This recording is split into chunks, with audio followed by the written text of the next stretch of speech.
নমস্কার, নন্দিতা সুন্দরবন লাইফে আরও একটি নতুন পর্বে সকলকে জানাই অনেক অনেক স্বাগত।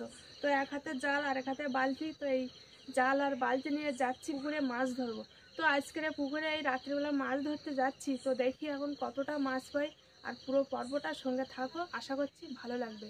আর যারা যারা আমার ভিডিও দেখছো তারা দয়া করে শেয়ার করে আমার পাশে থাকবে। আগে প্রথমে মারবো। সবসময় কিন্তু পুকুরের ঘাটের সোজাটাই মারি, তো আজকে ভাবলাম যে ঘাটের সোজা মারবো না, একটু ঘাট পাল্টে দেবো। তো সেই জন্য আমাদের পুকুরের ওই পাটটা বাবলা গাছের ধারে গিয়ে প্রথম খেমনটা মারবো। দেখি প্রথম খেমনে ওইখানে বেশি মাছ পড়ে কিনা। কষ্ট হয়ে যায়, জলটা না কমলি যাওয়া আসা করা যায় না ঠিকভাবে। এখান থেকে দাঁড়িয়ে খেমন মারবো, এইখানে মারলি এই পাবলা গাছে বেঁধে যায় আর মারা যায় না, একটু উঁচু করে মার। এই একবার ঘা দিলি তো যদি মাছ পড়ে ভালো, দ্বিতীয়বার আর মাছ পড়বে না, আর মারতে গেলে খুব কষ্ট হয়ে যায়। মারতে কিন্তু জানতাম মারাই যায় না। তো এইখানে এত সুন্দর একটা জায়গায় মারলাম, তো বাবলা গাছে বেঁধে গেছে আর মাছ পড়িনি।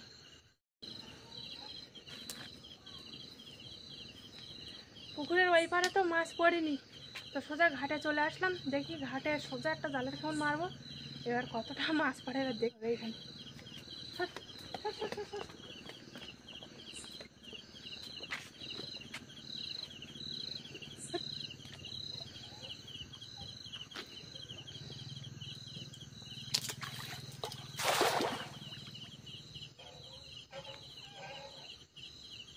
মাছ উঠেছে। কি মাছ উঠে ওটা? তেলাপিয়া মাছ না কোনো মাছ? জালটা তাহলে এইখানে বেঁধে গেছে।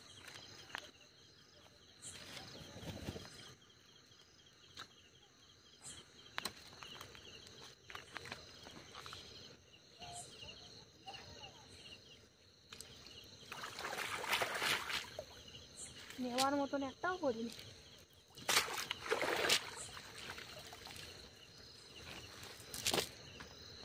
একটাও নেওয়ার মতন মাছ পড়লো না, সব চারা পোনা একটু একটু।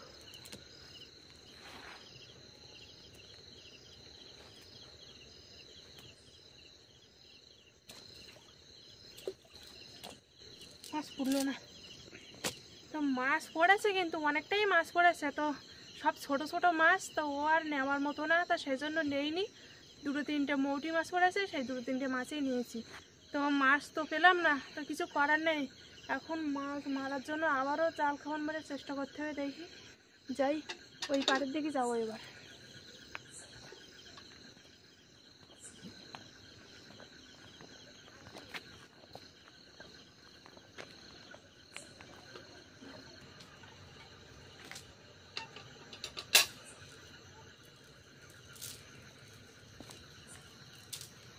মাছ সব ঘাটের কোলে মানে ঢুকে গেছে, আর ওই বাবলা গাছের তলায়।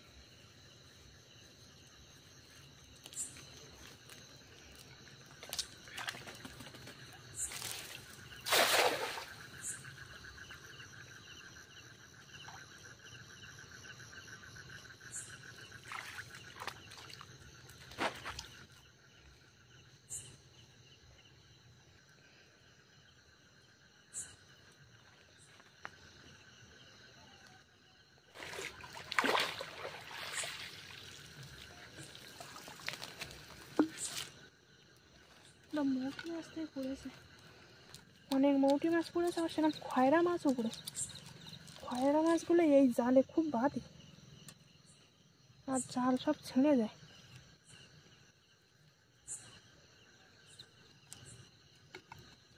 মৌটি মাছগুলো ভালো, বলো ছোট ছোট মাছ দেখি মৌটি মাছ সব থেকে ভালো মাছ।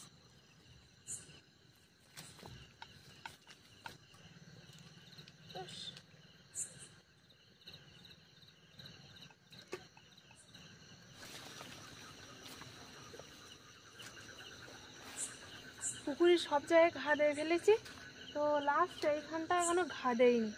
আর এখন এই জায়গাটায় খাওয়ান মারবো, দেখি এখানে মাছ পড়ে কিনা। কোনো জায়গায় তো পড়িনি মাছ।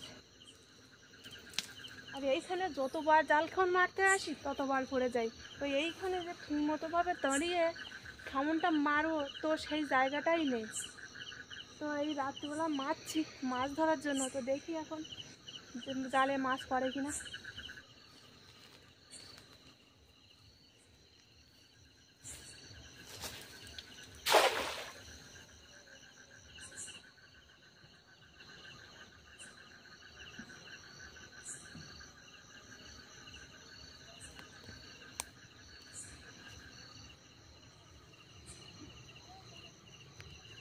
মৌটি মাছ পড়েছে, এই ছোট ছোট মৌটি মাছগুলোই জালে ভর্তি হয়ে গেছে। কতটা পড়েছে, আর ছোট ছোট চারাপোনাগুলো পড়তে, আর বড় মাছগুলো যেগুলো নেবো সেগুলো একদম পড়তে না। আর এইখানে মানে মৌটি মাছ পুরো জালে ভর্তি হয়ে গেছে। মাছ কিন্তু পড়েনি, কিন্তু জালে মৌটি মাছ পুরো সাদা হয়ে গিয়েছে। কতটা মৌটি মাছ পড়েছে।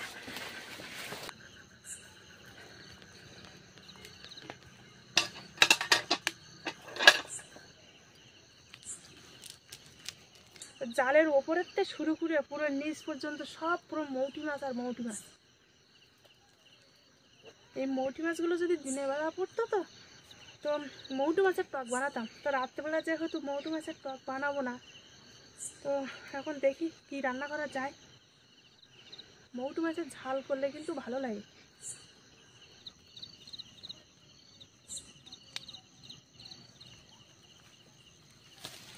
ওটা তেলাপিয়া মাছ পড়েছে। মৌটি মাছগুলো বেশ বড় বড় সাইজের মৌটি মাছ, ছোট বড় সব মিলেমিশিয়ে পড়েছে।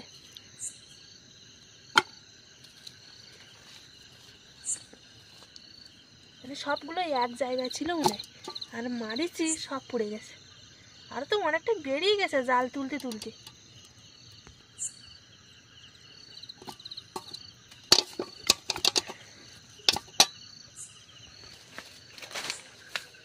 এবারে খাল পাড় দিয়ে যাচ্ছি বাড়ি, তো খালে না মারলে হয়। তো ভাবলাম পুকুরে বড় মাছ পড়ছে না, মৌটি মাছ পড়েছে। তো রাত্রেবেলা কিন্তু কোনোদিনই খালে মারিনি, মারিছি তবে দিনের বেলা মারিছি, আর তেমন ভালো মাছ পড়ে না। আর পুঁটি মাছ বলো টেংরা মাছ বলো রাত্রেবেলা বেশি লাগে। তো ভাবলাম একটু খালে জাল খাউন মেরে দেখি কী মাছ পড়ে। তো এইখানে একটু মারবো, এইখানটা একটু গর্ত মতো আছে, এখন জলটা কমে গিয়েছে তো মনে হয় মাছ পড়তে পারে।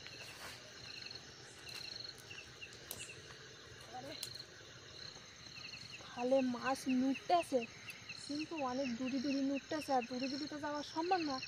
যতটা পারি এই খাল পাড় দিয়ে আমার মারতে হবে।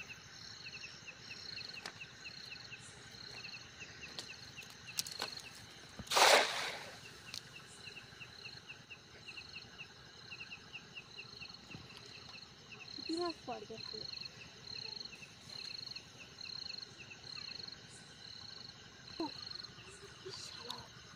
হাঁটি পড়িস তো,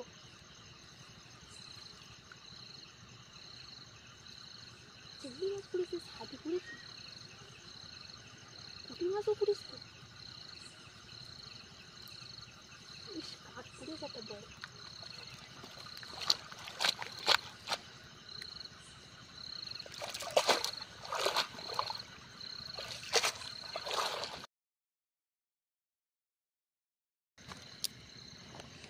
চিংড়ি মাছ পড়ে অনেক, কাঁকড়াও পড়েছ তো অনেক দেখছি। কতটা চিংড়ি মাছ পড়েছ তো, আর বড় বড় চিংড়ি মাছ লাভ দিচ্ছিল। এই তো টেংরা মাছ দেখো কত বড় টেংরা মাছ। শালা এই খালে জল কমে গেছে তো কেউ মনে হয় মারিনি এখনো, আমি এই রাত্রিবেলা প্রথম মারলাম, সেই জন্যই মাছটা পড়েছে। একটা হুন্ডে চিংড়ি তো। মাছটা কই, এই তো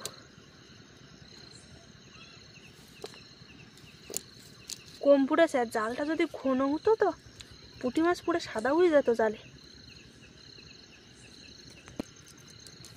কত বড় হুন্ডে চিংড়ি, তা বলে মাছ পড়েছে, লাভ দিচ্ছে। মাছগুলো আগে খুঁটে নেয় নাই, সব লাভতে লাভতে চলে যাচ্ছে।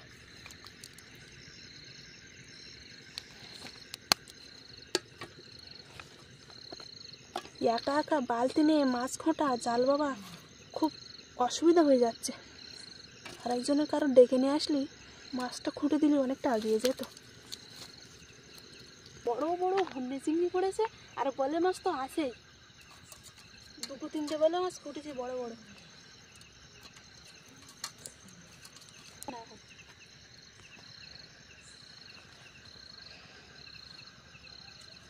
একটা জালের খাওয়ান মারলাম খালে এসে, তো কতটা মাছ পেয়েছি তোমরা দেখতেই পেলে। প্রথম থেকে যদি পুকুরে না বেয়ে খালে এসে বাতাম তা মনে হয় আমার অনেকটা মাছ হয়ে যেত আজকে। তা কী করেও বা বসবো যে খালে এতটা মাছ পড়বে? যতবার খালে মারতে আসি ততবারই মাছ পড়ে না। আর আজকে কী ভাগ্য করে মাছ পড়ছে, একটু এবার দূরে গিয়ে মারবো।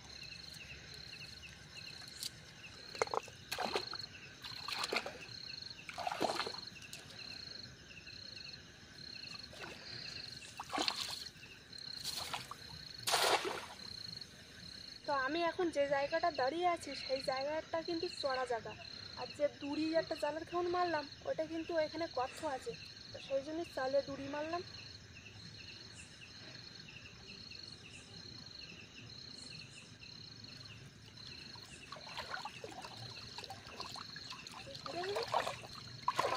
একটা বড়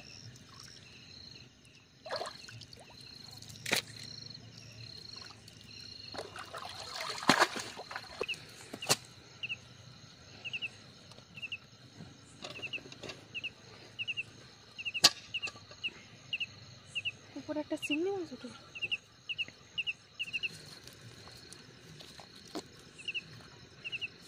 তো বলে মাছ কই?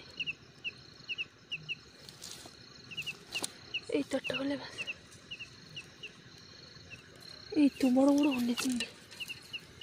এই কাঠটার জন্য বেশি মাছ পড়িনি, কিন্তু পড়েছে, কিন্তু ভালোই মাছ পড়েছে।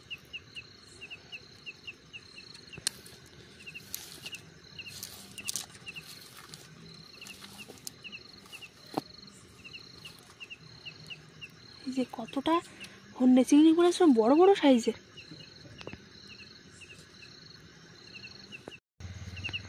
তো খালে এসে প্রথম দুটো খেমন গর্ত জায়গায় মেরেছি, তো এইবার এইখানে একটা চড়া জায়গা আছে, ওই চড়া জায়গায় মেরে দেখবো কী মাছ পড়ে।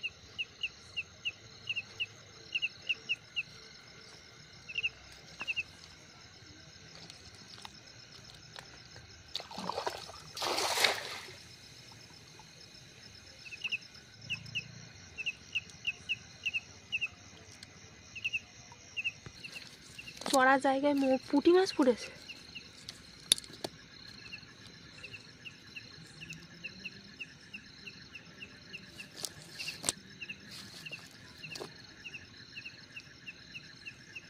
একটা বলে মাছ, এটা নরম কাঁকড়া একদম।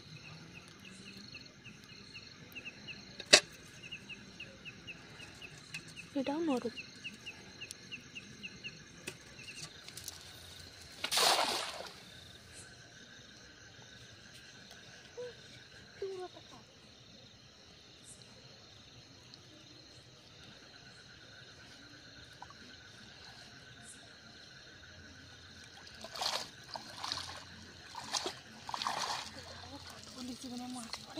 এত বড় একটা জালের মধ্যে কাঠ পড়েছে, তার সত্ত্বেও কিন্তু একটা বড় সাইজের কই মাছ পড়েছে, অন্য বড় বড় চিংড়ি মাছ পড়েছে।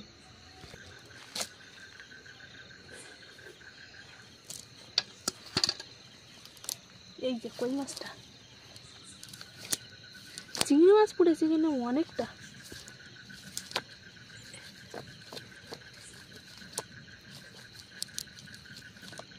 এই তো হন্যে চিংড়ি, এই একটা, এই একটা।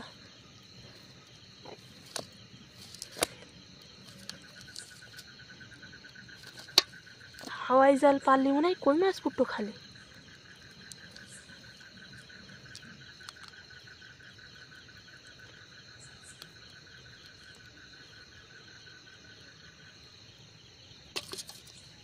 খালে জাল বেয়ে কতটা মাছ পেয়েছি একবার দেখাই তোমার। পুকুরে তো মৌটি মাছ আছে, আর তাছাড়া অন্য কোনো মাছ পাইনি। কাঁকড়া যেমন পেয়েছি, চিংড়ি মাছও তেমন পেয়েছি। বাটি কাঁকড়া সব উঠে চলে যাচ্ছে, বাটি কাঁকড়াগুলো ওইগুলো ফুটে নেবো টাটটা করে। হ্যাঁ হন্যে চিংড়ি ফুলের দেখো একবার।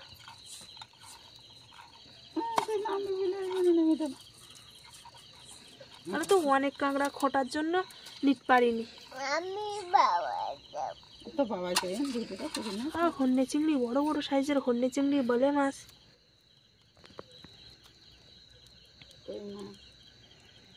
মাছ পেয়েছি, তো এই মাছ আজকে সব রান্না করবো না, আর সব মাছ খেতেও পারবো না, যেহেতু আমরা 3 জন বাড়ি আর পাখি তো ছোট।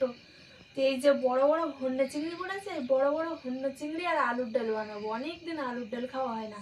নতুন নতুন আলু উঠেছে হাটে, তো সেই হাট থেকে আলু কিনে এনেছিলাম, নতুন নতুন আলু। তো সেই নতুন আলু আর হন্যে চিংড়ির ডাল বানাবো।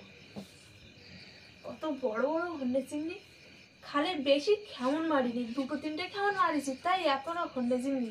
যদি একটু টানা দিতাম তো তাহলে মনে হয় অনেকটা হয়ে যেত, পুরো হাফ জড়ার বেশি হয়ে যেত হন্যে চিংড়ি।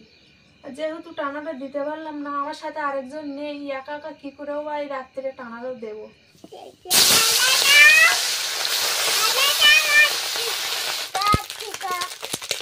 মাছগুলো ভাজা হয়ে গিয়েছে, এবার মাছগুলো তুলে নিচ্ছি।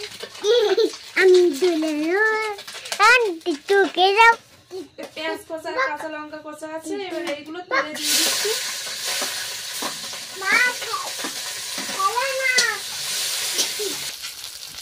তো 1 চামচ 5 ফোড়ন দিয়ে দিচ্ছি।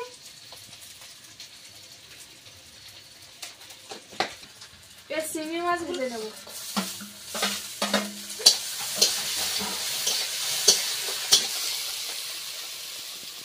ভালোভাবে কষা হয়ে গিয়েছে, জল ঢেলে দিচ্ছি।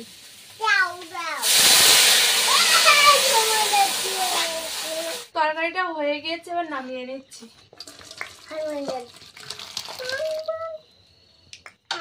তরকারিটা ভালো সেন্ট বেরিয়েছে কিন্তু। নতুন আলুর ডাল তো খেতে খুব ভালো লাগবে, জমিয়ে খাওয়া দাওয়া করবো। তো যাই হোক, আজকের খাওয়া দাওয়া পর্বটা তোমাদের দেখাতে পারলাম না, খুবই দুঃখিত। পাখি খুব ঝামেলা করছে আর রাতও হয়ে গিয়েছে, তো সে কারণে আর খাওয়া দাওয়াটা দেখাতে পারলাম না। ভিডিওটা আর বেশি বাড়াবো না, এখানে শেষ করছি। তো আজকের পুরো পর্বটা তোমাদের কেমন লাগলো অবশ্যই কমেন্টে জানাবে, লাইক করবে, আর বেশি বেশি করে শেয়ার করে আমার পাশে থাকবে। আর যারা যারা আমার চ্যানেলে নতুন বন্ধুরা আছো আর আমার ভিডিও যদি ভালো লাগে তো অবশ্যই সাবস্ক্রাইব করে আমার পাশে থাকবে। দেখা হচ্ছে নতুন আরেক পর্বে, ততক্ষণ তোমরা ভালো থেকো, সুস্থ থেকো। আর পুরো পর্বটা সঙ্গে থাকার জন্য অসংখ্য ধন্যবাদ।